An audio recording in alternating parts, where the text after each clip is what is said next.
आपको ये मालूम है ना, फार्म हाउस पे विक्रम का खून हुआ था। हाँ। आपके पति वहां पे वॉचमैन थे। हाँ, क्यों? हमें आपके पति के बारे में कुछ पूछना है। अब इतने बरस बाद उन्हें गए हुए तो 10 बरस हो गए। 10 साल बीत गए तो क्या हो गया? आपके पति की मौत कैसे हुई थी? उनका एक्सीडेंट हो गया था। जिस दिन वो विक्रम बाबू से मिलने गए थे उसी दिन उनका एक्सीडेंट हो गया था। मगर आपके पति ने तो नौकरी छोड़ दी थी ना, तो फिर ये विक्रम साहब से मिलने वापस क्यों गए? वो विक्रम साहब के पास अपने बचे हुए पैसे लेने के लिए गए थे, मगर उनका एक्सीडेंट हो गया। वो उस दिन विशाल साहब से भी मिलने वाले थे। विशाल?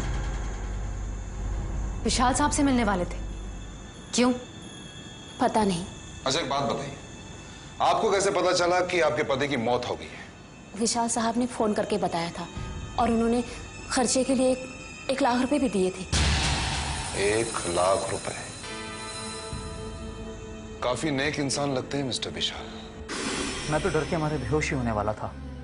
हमारी समझ में आ रहा था कि हम क्या करें। और जब मैं वहां पहुंचा और जो कुछ मैंने वहां देखा, उसे देखकर तो मेरे रोंगटे ही खड़े हो गए थे।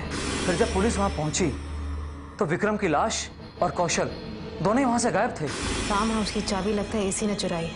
मैडम, अगर इस मिस्टर विशाल का फोन आपको आता है तो आप हमें फोन कीजिए। इस कार्ड पर मेरा नंबर है। जी। Thank you.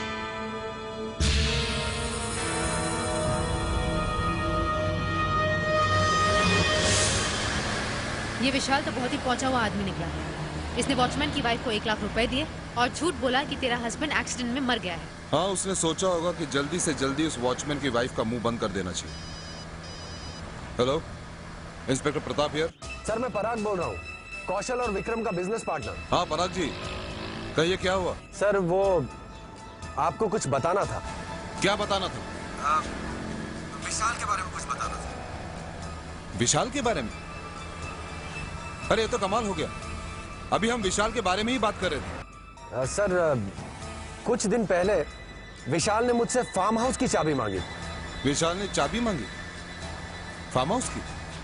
जी, वो कह रहा था कि उसे कोई बहुत जरूरी काम। तो चाबी उसे मिली? पता नहीं सर, मेरे पास तो नहीं थी। सर आपसे एक रिक्वेस्ट है, आप मेरा नाम मत बताइएगा विशाल को, पता नहीं क्या सोचेगा मेरे बारे में। ठीक है जैस्मिन, हमें फौरन फार्म हाउस जाना होगा। Yes sir.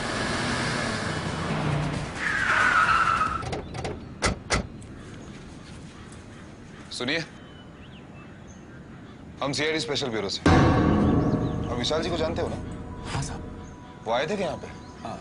उनका तो पता नहीं साहब, मगर क्या? मैं नया हूँ साहब, यहाँ पे साहब के कौन कौन से दोस्त आते हैं मुझे नहीं मालूम साहब। देखते हैं यहाँ पे हुआ क्या है। तलाशी लेनी है, घर खुला क्या? साहब चाबी है साहब। सर ये देखिए,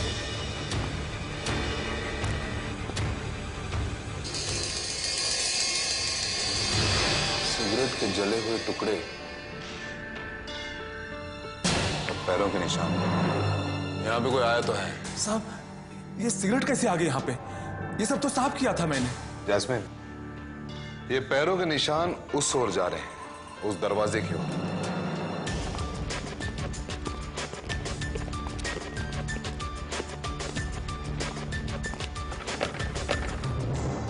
दरवाजा बंद है। अंदर आके कुछ करके उस आदमी ने दरवाजा फिर से बंद कर दिया। खोलो इसे।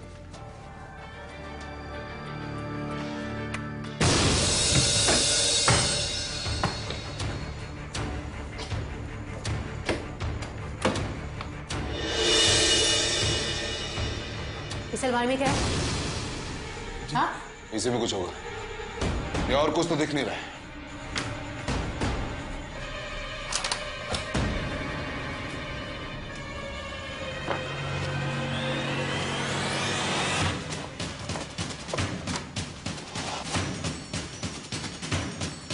ये क्या है?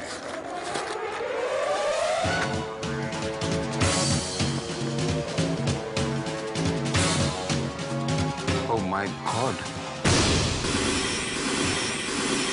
वो आदमी यहाँ पे इसलिए आया था? हाँ सर, किसी ने यहाँ से खून साफ किया है। जैस्मिन, अच्छी तरह से देखो यहाँ पे, यहाँ जरूर कुछ मिलेगा। कैसा?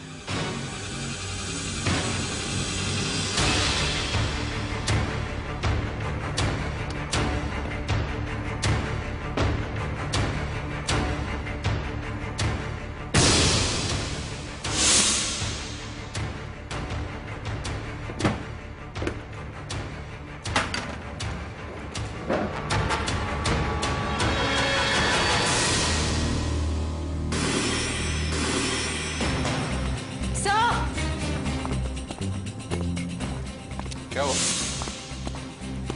ये देखिए चाकू, इसमें भी खून लगा हुआ है। अब उस विशाल को हमारे हाथों से कोई नहीं बचा सकता।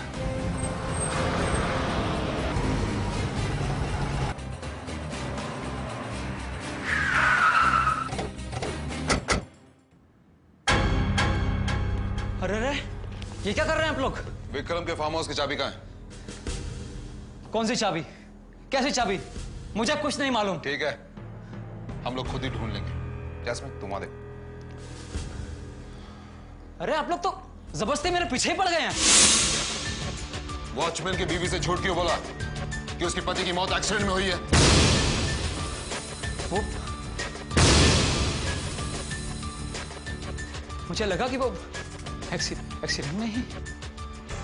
सही है, देखिए अंदर ये पेपर्स मिले हैं, इस पे विक्रम के साइन भी है। ये तो प्रॉपर्टी के पेपर्स हैं।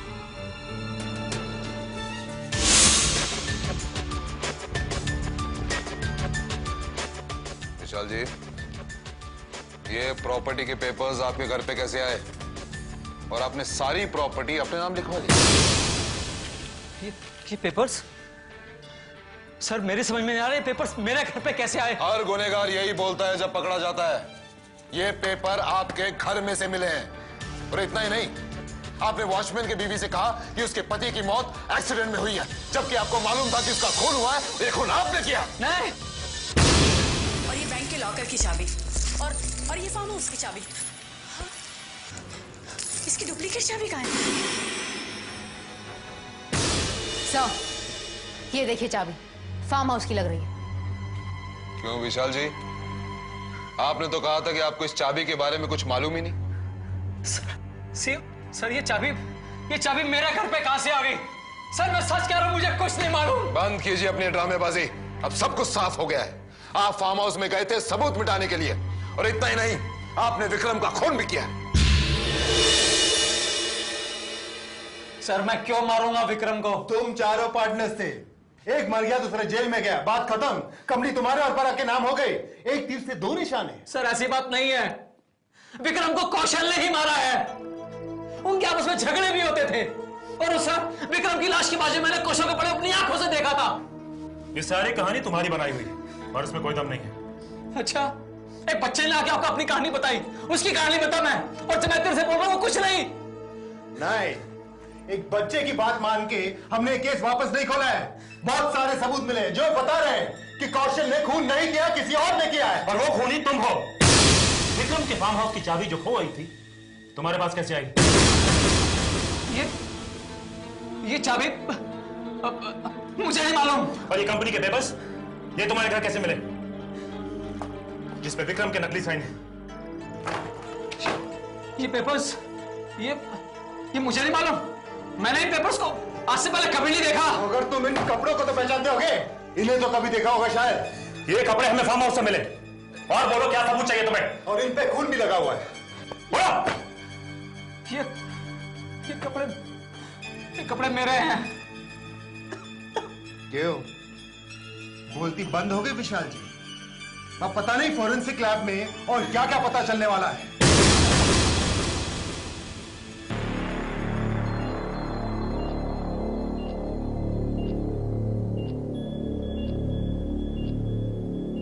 मैं तो वैसे टोपी पहनती नहीं हूं, लेकिन फिर भी कोई मुझे टोपी पहनाने की कोशिश कर रहा है। ये सब की सब चीजें नकली हैं।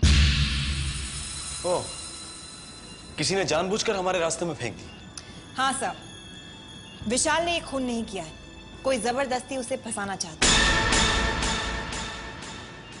तो कल रात उस फार्म हाउस में जो आदमी गया था वो सबूत मिटाने नहीं गया था बल्कि नकली सबूत रखने गया था। सर, मैंने इन चीजों के ऊपर कार्बन टेस्ट किया है। ये टेस्ट बताता है कि ये चीजें कितनी पुरानी है। तो जरा बताइए, इनमें से किस किस चीज का जन्म कब हुआ था? वैसे तो कोई भी चीज 3 साल से ज्यादा पुरानी नहीं है। विशाल के कपड़ों पे जो खून के निशान मिले हैं वो 2 या 3 दिन पुराने हैं। ये पेपर्स जो मिले हैं, ये डॉक्यूमेंट्स, ये भी ज्यादा से ज्यादा 2 या 3 दिन पुराने हैं। 2 या 3 दिन? सर, एक और खास बात है, इन डॉक्यूमेंट्स पे जो साइन है वो ना तो विक्रम के हैं और ना ही विशाल के। ओह, मतलब खूनी कोई और ही है और शायद वो जानता है कि हम कब कहां जा रहे हैं। कोई और कौन हो सकता है सर, जिसने ये सोचा कि 3-4 नकली सबूत सीआईडी स्पेशल ब्यूरो के सामने रख दूंगा, बस कोई और फंस जाएगा, वो निकल जाएगा। वो जो भी है, इतना दिमाग तो उसके पास है कि पहले उसने विक्रम के खून में कौशल को फंसाया और ऐसा चक्कर चलाया कि कौशल फांसी के फंदे तक पहुंच गया।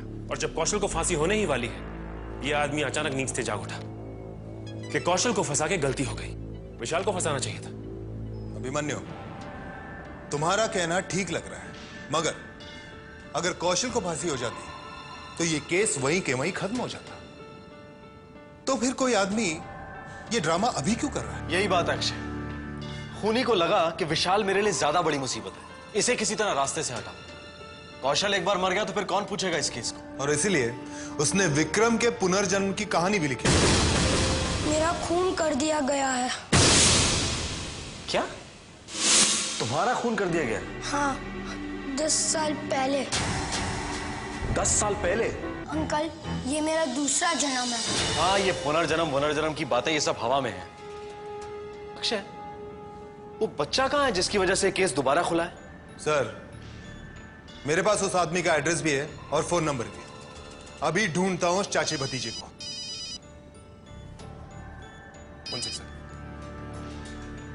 हेलो साहब, गजब हो गया साहब, प्लीज जल्दी आ जाइए साहब, बहुत बड़ी मुसीबत आ गई साहब। क्या?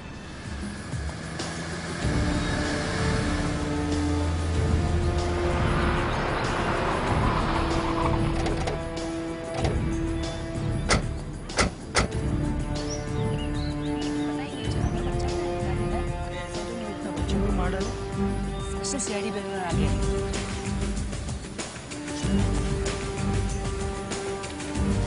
फोन किसने किया था? जी, फोन तो मैंने किया था सर। क्या हुआ?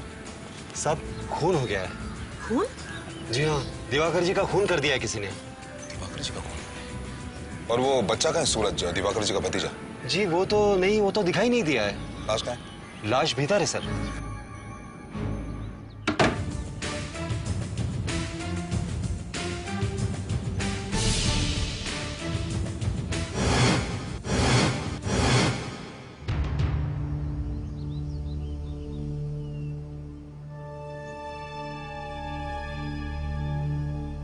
किसी ने चाकू से मारा है। ये लाश देखकर साहब मेरे तो हाथ पांव ठंडे हो गए साहब। बिल्कुल। क्या हुआ था यहाँ पर? जी ये तो पता नहीं, लेकिन जब मैं यहाँ आया था तो ये चिल्ला रहे थे, बचा लो बच्चे को बचा लो, नहीं तो ये उसे भी मार डालेगा। ओह गॉड, शायद वो खूनी इस बच्चे को भी साथ ले गया। कोई नाम वाम बताया था इन्होंने? नहीं, क्योंकि जब मैं यहाँ आया था तो इनकी हालत बहुत ही खराब हो चुकी थी। दिवाकर जी का खून हो गया, ये तुम्हें कैसे पता चला? मैं इस बंगले के पीछे रहता हूँ। जैसे ही चीखने की आवाज मुझे सुनाई दी, पीछे वाले दरवाजे से भागकर मैं यहाँ आया। फिर मैंने देखा साहब कि एक आदमी इनको मार रहा था, लेकिन जैसे ही उस आदमी ने मुझे देखा वो भागने लगा। मैं भी उसके पीछे दौड़ा, लेकिन वो हाथ नहीं आया, कार में बैठकर भाग गया साहब। कुछ याद है कैसी कार थी वो? सर कार तो याद नहीं है। बाहर चलकर देखते हैं, शायद कुछ पता चल जाए। चलिए। सर वो खूनी कार लेके इधर से ही भागा था सर। यहाँ से? जी सर।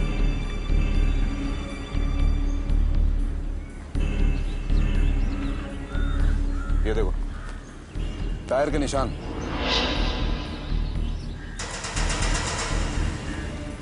इस खूनी ने उस 8 साल के बच्चे के साथ मिलकर विक्रम के पुनर्जन्म का नाटक लिख दिया और विशाल को फंसाने की कोशिश की इसने। और जब उसे लगा कि उस बच्चे की मदद से हम उस तक पहुंच सकते हैं, उसने जड़ ही काट दी।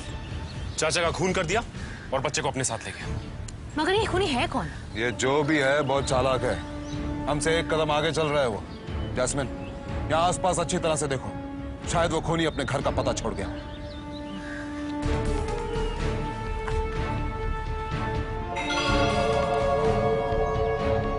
सर ये देखिए, कांच के टुकड़े।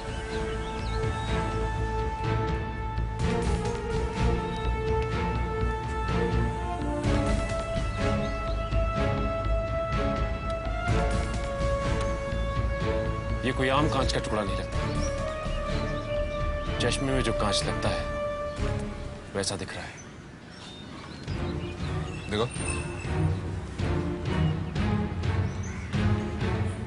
हाँ, शायद खूनी के चश्मे में से टूट कर गिर गया होगा भागते समय। भागता भूत अपनी लंगोटी पीछे छोड़ गया है। मगर होगा कौन ये चश्मा पहनने वाला? पराग और विशाल में से चश्मा कौन पहनता था? पराग।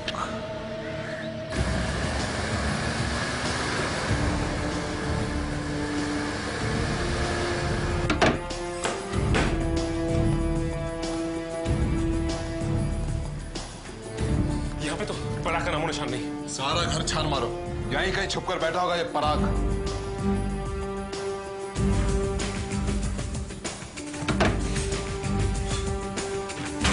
सर, क्या हुआ? सर ये देखिए, रस्सी।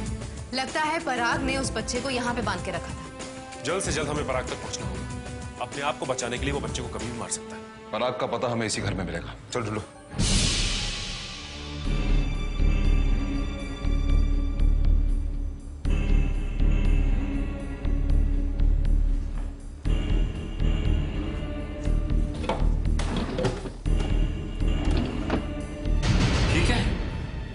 सजावट का सामान दिख रहा है, डेकोरेटिव पीस। खोपड़ी की शक्ल में?